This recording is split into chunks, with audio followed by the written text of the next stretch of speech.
Medicine की information हासिल करने के लिए मज़ीद अच्छी वीडियो देखने के लिए हमारे चैनल को सब्सक्राइब करके साथ ही के बेल आइकन को प्रेस कर लें। नहमदुहु व नुसल्ली अला रसूलिहिल करीम, अम्मा बाद। अस्सलाम वालेकुम दोस्तों, उम्मीद है सब खैर आफियत से होंगे।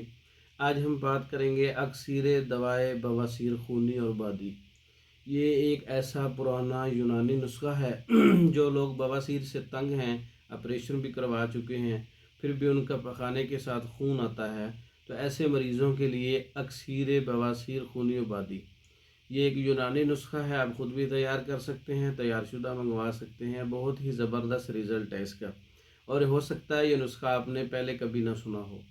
इसमें साद कूफ़ी, सिंबल अतय्यब, करमफल, जूज़बवा, हब्बुल इरशाद, गुलनार, इसमें ये तमाम चीज़ें 7-7 ग्राम लेनी हैं।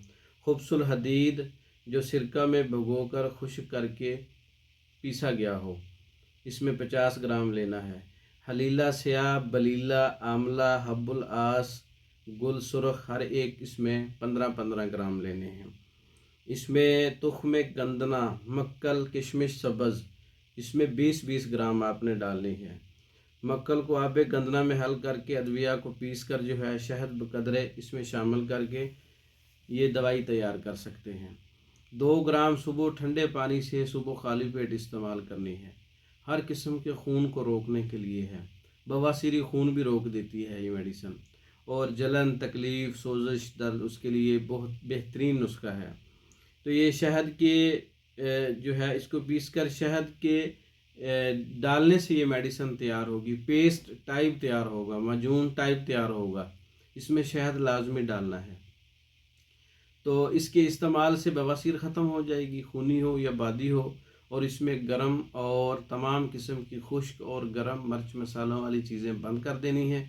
सिर्फ बकरे के गोश्त का शोरबा काली मिर्च वाला इस्तेमाल करना है। तो कुछ दिनों के लिए आप अपनी परहेज़ को जारी रखें और ये दवाई इस्तेमाल करें। आपकी लाइलाज बवासीर है तो इसका एक बेहतरीन इलाज है जो मैंने आपको बताया है। तिब्ब यूनानी की पुरानी कुतुब के अंदर ये नुस्खा मौजूद है। तो अक्सीर दवाए बवासीर खूनी और बादी के नाम से। तो इसके ये वज़न के मुताबिक ये पाउडर बनाने के बाद शहद मिला के माजून तैयार कर लें।